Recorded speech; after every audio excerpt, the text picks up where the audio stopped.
اللہ رب العالمین والعاقبۃ للمتقین والصلاة والسلام علی سید الانبیاء والمرسلین وعلی آلہ واصحابہ اجمعین۔ قال النبی صلی اللہ علیہ وسلم الحیاء شعبۃ من الایمان۔ صدق اللہ العظیم۔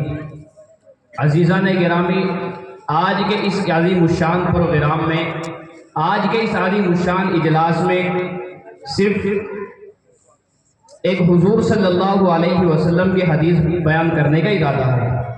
عزیز دوستو، یہ جو پروگرام ہو رہا ہے دو حصوں پر مشتمل ہے، ایک مردوں پر اور دوسرا عورتوں پر۔ عورتیں بھی اس پروگرام کا حصہ ہے اور وہ بھی مجلس کی بات سن رہی ہے، ان کے لیے بھی پردے کے ساتھ جلسے کی بات سننے کا نظم کیا گیا ہے۔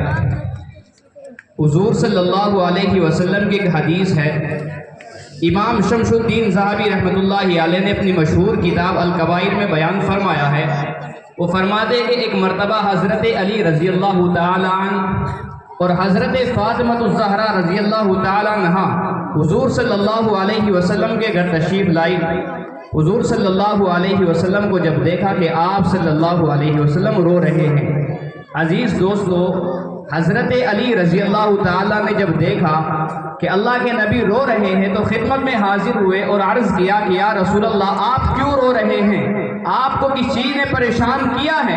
آپ کیوں رو رہے ہیں؟ آپ اتنا پریشان کیوں ہیں؟ حضور صلی اللہ علیہ وسلم نے جواب دیا، اے علی، میں نے شب معراج میں اپنی امت کی 6 عورتوں کو قسم قسم کے عذابوں میں مبتلا دیکھا۔ اے علی، میں نے شب معراج میں اپنی امت کی عورتوں کو قسم قسم کے عذابوں میں مبتلا دیکھا، اس عذاب کے تصور سے مجھے رونا آ رہا ہے۔ عزیز دوستو، بس یہی تھوڑی سی بات آپ کو بتانی ہے کہ 6 عورتوں کو جس طرح حضور صلی اللہ علیہ وسلم نے جہنم کے اندر عذاب میں مبتلا دیکھا، پہلی عورت کو اس حال میں دیکھا کہ وہ اپنے بالوں کے ذریعے جہنم کے اندر لٹکی ہوئی ہے۔ پوچھا کہ نبی، یہ جہنم کے اندر کیوں لٹکی ہوئی ہے؟ فرمایا کہ یہ وہ عورت ہے جو دنیا میں اپنے سر کے بالوں کو نہیں چھپاتی تھی، یہ وہ عورت ہے جو دنیا میں نامحرم مرے سر کے بالوں کو نہیں چھپاتی تھی۔ ایک تو جہنم کے اندر ہونا اور دوسرے سر کے بالوں کے ذریعے لٹکنا کتنا خطرناک عذاب ہے۔ عزیز دوستو، دوسری عورت کا ذکر فرمایا کہ دوسری عورت کے بارے میں فرمایا حضور صلی اللہ علیہ وسلم نے کہ یہ وہ عورت ہے جو زبان کے بل جہنم میں لٹکی ہوئی ہے، اس کو یہ عذاب کیوں ہو رہا ہے؟ فرمایا کہ زبان درازی کرنے کی وجہ سے یہ عورت اپنے شوہر سے، اپنے گھر والوں سے زبان درازی کرتی تھی، اس وجہ سے اس کو یہ عذاب ہو رہا ہے۔ تیسری عورت کا ذکر فرمایا حضور صلی اللہ علیہ وسلم نے کہ ایک عورت چھاتی کے بل جہنم میں لٹکی ہوئی ہے۔ فرمایا حضور صلی اللہ علیہ وسلم نے کہ چھاتی کے بل لٹکی ہوئی ہے۔ پوچھا گیا کہ چھاتی کے بل کیوں لٹکی ہوئی ہے؟ فرمایا کہ شادی شدہ ہونے کے باوجود یہ عورت شادی شدہ ہونے کے باوجود ناجائز تعلقات رکھتی تھی دوسرے مردوں سے، اس وجہ سے اس کو یہ عذاب ہو رہا ہے۔ شریف اور باحیا مرد، شریف اور باحیا عورتیں اس کا تصور بھی نہیں کر سکتی۔ عزیز دوستو، فرمایا کہ الحیاء شعبۃ من الایمان، ایمان کا ایک شعبہ حیا ہے۔ یہ حیا ایک ایسی چیز ہے جو انسان کو بہت سے گناہوں سے بچا لیتی ہے۔ چنانچہ چوتھی عورت کا ذکر فرمایا حضور صلی اللہ علیہ وسلم نے کہ میں نے چوتھی عورت کو اس حال میں دیکھا کہ اس کے دونوں پیر سینے سے بندھے ہوئے ہیں اور اس کے دونوں ہاتھ اس کے سر سے بندھے ہوئے ہیں۔ فرمایا کہ اس عورت کو یہ عذاب کیوں ہو رہا ہے؟ فرمایا کہ اس عورت کو عذاب اس لیے ہو رہا ہے، یہ عورت دنیا میں حیض و نفاس سے اور نماز سے لاپرواہی کرتی تھی، پاک صاف رہنے کا اہتمام نہیں کرتی تھی، اس وجہ سے اس کو یہ عذاب ہو رہا ہے۔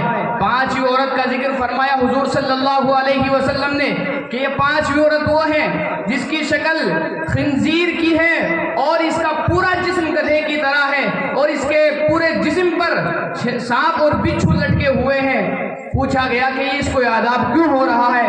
فرمایا کہ اس کو یہ عذاب اس وجہ سے ہو رہا ہے کہ یہ چغلی کرتی تھی، یہ عورت ہے جھوٹ بولتی تھی اور لوگوں میں آپس میں نا اتفاقیاں کراتی تھی، لڑائی جھگڑوں کا فساد یہی سے چلتا ہے۔ وہ عورت چغلی کرتی تھی۔ یہ مرض چغلی کرنے کا، یہ جھوٹ بولنے کا مرض مردوں کے اندر بھی پایا جا سکتا ہے۔ مرد بھی چغلی کرتے ہیں، مرد بھی پوس کرتے ہیں، مرد بھی جھوٹ بولتے ہیں۔ اس لیے یہ پانچویں عورت کا ذکر فرمایا کہ اس کو یہ عذاب کیوں ہو رہا ہے؟ فرمایا کہ چگلی کرنے کی وجہ سے، جھوٹ بولنے کی وجہ سے ہو رہا ہے۔ چھٹی عورت کا ذکر فرمایا جو آخر میں حضور صلی اللہ علیہ وسلم نے کہ ایک عورت ہے اس کی شکل کتے کی ہو رہی ہے اور اس کے منہ سے آگ داخل ہو رہی ہے اور پاخانے کے راستے سے وہ آگ باہر نکل رہی ہے۔ فرمایا کہ اس کو یہ عذاب کیوں ہو رہا ہے؟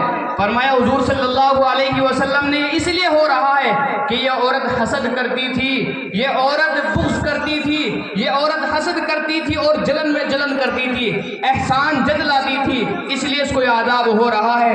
عزیز دوستو، یہ مرض جو ہیں، یہ دو مرض مردوں کے اندر بھی پائے جا سکتے ہیں۔ مرد بھی حسد کرتے ہیں، مرد بھی جلتے ہیں، مرد بھی بغض کرتے ہیں اور وہ بھی ایک دوسرے سے تانا تشی کرتے ہیں۔ اس لیے یہ جو باتیں بیان کی گئی ہیں، آج بتانے کا مقصد اور بیان کرنے کا مقصد صرف یہی ہے کہ آج اس پروگرام کے اندر، اس جلسے کے اندر سے یہ سبق حاصل کر کے جانا ہے کہ آئندہ زبان درازی نہیں کریں گے، زبان سے جھوٹ نہیں بولا جائے گا، زبان سے کوئی ایسا الفاظ نہیں بولا جائے گا جس سے دوسرے سننے والوں کو تکلیف محسوس ہو۔ اس لیے حضور صلی اللہ علیہ وسلم کی یہ حدیث ہے کہ جس نے اپنی حیا کو باقی رکھا، جس نے اپنی حیا کو باقی رکھا، یہ حیا انسان کو بہت سے گناہوں سے بچا لیتی ہے۔ دعا کرے کہ اللہ تعالی ہم سبوں کو ان تمام گناہوں سے محفوظ رکھے اور اللہ تعالی ہم سب کو ان تمام باتوں پر غور و فکر کرنے اور عمل کرنے کی توفیق نصیب فرمائے۔ وما علینا الا البلاغ۔